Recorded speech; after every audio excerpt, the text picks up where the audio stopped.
మహారాష్ట్ర కొత్త సీఎం ఎవరు అన్న దానిపై సస్పెన్స్ కొనసాగుతూనే ఉంది. ఈ క్రమంలో దేవేంద్ర ఫడ్నవీస్ ఢిల్లీకి బయలుదేరారు. రాత్రికి బీజేపీ అగ్రనేతలతో ఆయన భేటీ కానున్నారు. బీజేపీ అత్యధిక సీట్లలో గెలవడం వల్ల దేవేంద్ర ఫడ్నవీస్ కే పట్టం కావాలని బీజేపీ భావిస్తోంది. అయితే ఏక్నాథ్ షిండే తనకు మరొకసారి సీఎం పదవి ఇవ్వాలని డిమాండ్ చేస్తున్నారు. అజిత్ పవార్ మాత్రం ఫడ్నవీస్ వైపే మొగ్గు చూపుతున్నారు.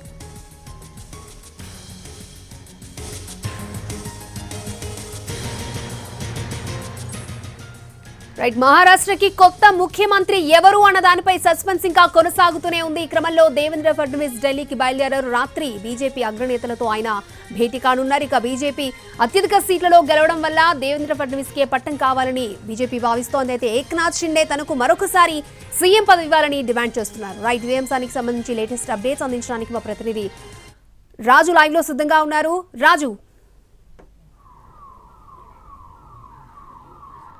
అక్షయ, రేపటిలోగా మహారాష్ట్రకు ఎవరు ముఖ్యమంత్రి అవుతారనే దానిపైన ఖచ్చితంగా నిర్ణయం తీసుకోవాల్సి ఉంది. ఎందుకంటే ఇప్పుడున్నటువంటి అసెంబ్లీ గడువు రేపటిలోగా ముగుస్తుంది. సో ఖచ్చితంగా ముఖ్యమంత్రికి సంబంధించినటువంటి అంశం పైన ఈరోజు రాత్రి బీజేపీ అగ్రనాయకత్వం నిర్ణయం తీసుకునే అవకాశం కనిపిస్తుంది. ఇప్పటికే మహారాష్ట్రలో ప్రత్యేకంగా ఏ విధంగానైతే మహాప్రభంజనం మహాయుతి సృష్టించింది. అంటే మొత్తం 288 స్థానాల్లో 233 సీట్లతో గెలిచింది. అయినప్పటికీ కూడా ఈ ముఖ్యమంత్రి విషయంలో మాత్రం కొంత సంప్రదింపులు జరిగినట్టుగా తెలుస్తుంది. ప్రత్యేకంగా బీజేపీకే ఈసారి ఎక్కువగా అవకాశం కనిపిస్తుంది. ఎందుకంటే దాదాపు 129 స్థానాలతో పూర్తి స్థాయిలో సింగిల్ లార్జెస్ట్ పార్టీగా మహారాష్ట్రలో బీజేపీ అవతరించింది. ఆ తర్వాత షిండే ఉన్నారు. షిండే 57 స్థానాలు గెలిచినటువంటి పరిస్థితి కనిపిస్తుంది. ఇక అజిత్ పవార్ కూడా మహాయుతిలో తను కూడా పూర్తిస్థాయి సీట్లు గెలిచినప్పటికీ అజిత్ పవార్ ఇప్పటికే దేవేంద్ర ఫడ్నవీస్ను ముఖ్యమంత్రిని చేయాలనే డిమాండ్ ఆయన తెరపైకి తీసుకొచ్చారు. అయితే ప్రస్తుతం ముఖ్యమంత్రిగా ఉన్నటువంటి ఏక్నాథ్ షిండే మాత్రం, ఆయన వర్గీయులు మాత్రం ఖచ్చితంగా ఏక్నాథ్ షిండేకు మరొకసారి అవకాశం ఇవ్వాలి, ఆయనే శివసేనకు అసలైనటువంటి వారసుడిగా ప్రస్తుతం చెప్తున్నటువంటి పరిస్థితి ఉంది. అయినప్పటికీ కూడా మెజార్టీ సీట్లు లేదంటే సింగిల్ లార్జెస్ట్ పార్టీగా ఉన్నటువంటి బీజేపీ చేతిలోనే తుది నిర్ణయం ఉందని చెప్పుకోవచ్చు. సో దానికి అనుగుణంగానే ప్రస్తుతం అయితే బీజేపీ పూర్తి స్థాయిలో పావులు కదుపుతుంది. బాంబేలో ఉన్నటువంటి దేవేంద్ర ఫడ్నవీస్ను అర్జెంటుగా ఢిల్లీకి రావాలని చెప్పారు. ఆయన ఢిల్లీకి కూడా బయలుదేరారు. ఈరోజు రాత్రే బీజేపీకి సంబంధించినటువంటి కీలక సమావేశాలు కూడా జరిగే అవకాశం కనిపిస్తుంది. ప్రత్యేకంగా ఏదైతే బీజేపీ జాతీయ అధ్యక్షుడు జేపీ నడ్డా, మరోవైపు కేంద్ర హోంశాఖ మంత్రి అమిత్ షా, వీళ్ళిద్దరితో ప్రత్యేక సమావేశాలు ఉంటాయని తెలుస్తుంది. ఈ సమావేశాల్లోనే దేవేంద్ర ఫడ్నవీస్ పేరును ఫైనల్ చేస్తారా, లేదంటే దేవేంద్ర ఫడ్నవీస్తో మాట్లాడి ఆయనతో చర్చించిన తర్వాత ఇంకొక కొత్త పేరును తెరపైకి తీసుకొస్తారనేది మాత్రం ఇంకా సస్పెన్స్గానే కనిపిస్తుంది. సో మొదటి వరుసలో పోటీలో మొదట ఉంది మాత్రం దేవేంద్ర ఫడ్నవీసే. కానీ రాష్ట్రంలో ఉన్నటువంటి కొన్ని ప్రత్యేక పరిణామాలు కావచ్చు, ప్రత్యేకంగా అక్కడ ఉన్నటువంటి శివసేన చేస్తున్నటువంటి డిమాండ్స్ కావచ్చు, మరాఠీలు చేస్తున్నటువంటి డిమాండ్స్ కావచ్చు, వీటన్నిటినీ ఒకవేళ పరిగణలోకి తీసుకున్నటువంటి బీజేపీ అగ్రవర్గానికి సంబంధించినటువంటి దేవేంద్ర ఫడ్నవీస్ను కాకుండా మరొకరిని కూడా ముఖ్యమంత్రి చేసే అవకాశం అయితే కనిపిస్తుంది.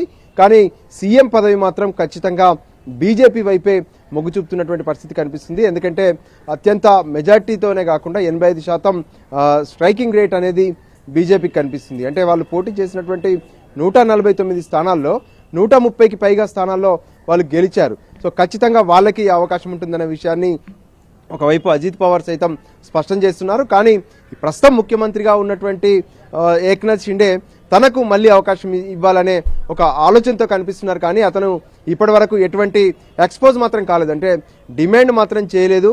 సో ఫైనల్గా అతను సైతం, ఏక్నాథ్ షిండే సైతం బీజేపీ చెప్పినట్టు వినాల్సినటువంటి పరిస్థితి ఇప్పుడు రాజకీయంగా మహారాష్ట్రలో కనిపిస్తుంది. సో ఈరోజు రాత్రి బీజేపీ అగ్రనేతలతో జరిగే సమావేశం తర్వాత మహా సీఎంకు సంబంధించినటువంటి డిసిజన్ మాత్రం ఫైనల్ అయ్యే అవకాశం స్పష్టంగా కనిపిస్తుంది. అక్షయ, రాజు, ఇవాళ అగ్రనేతలతో భేటీ తర్వాత సీఎం ఎవరు అనే అంశంపై క్లారిటీ వచ్చే అవకాశం ఉందంటారా, లేకపోతే ఇంకేమైనా టైం తీసుకునే అవకాశం ఉందంటారా? ఎస్, ఇక్కడ టైం అనేది నిజంగా చెప్పాలంటే లేదనే చెప్పుకోవచ్చు. ఎందుకంటే రేపు ఖచ్చితంగా కొత్త ప్రభుత్వం ఏర్పాటు అవ్వాలి. రేపటితో ప్రస్తుతం ఉన్నటువంటి అసెంబ్లీ గడువు పూర్తవుతుంది. సో ఈ నేపథ్యంలో టైం తీసుకుంటే మళ్ళీ 2 రోజులు లేట్ చేస్తే మాత్రం ఖచ్చితంగా అక్కడ రాష్ట్రపతి పాలన విధించాల్సినటువంటి పరిస్థితి ఉంటుంది. కానీ ఆ ఛాన్స్ ఇవ్వరు. ఎందుకంటే పూర్తి స్థాయి మెజారిటీ మహాయుతికి వచ్చేసింది. వాళ్ళు అనుకున్న దానికంటే ఎక్కువ సీట్లు సాధించారు. ప్రజలంతా కూడా మహాయుతిని గెలిపించారు. సో ఈ నేపథ్యంలో ఇక ఈ విషయంలో అంటే ముఖ్యమంత్రిని ఫైనల్ చేయలేకపోతున్నటువంటి అపవాదును తీసుకోవడానికి ఎక్కడా కూడా వాళ్ళు సిద్ధంగా లేరు.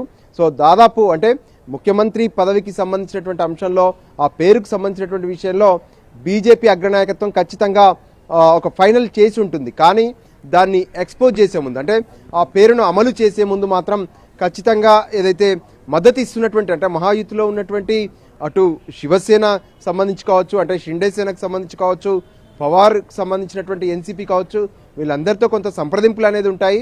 ఒకవేళ బీజేపీ దేవేంద్ర ఫడ్నవీస్ని కానీ లేదంటే మరొకరిని ముఖ్యమంత్రిని చేస్తే అటు షిండేకి కానీ లేదంటే పవార్కి కానీ ఏ పదవులు ఇవ్వబోతున్నారు, దీనికి సంబంధించి కూడా కొంత ముందే వాళ్ళతో చర్చించాల్సినటువంటి అవసరం ఉంటుంది. సో దానికి అనుగుణంగానే ఆ చర్చలు కూడా దాదాపు కొలిక్కి వచ్చినట్టుగా తెలుస్తుంది.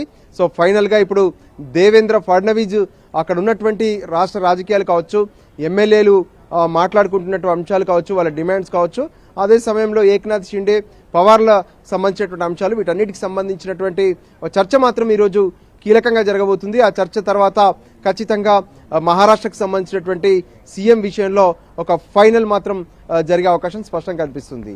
అక్షయ. ఓకే రాజు.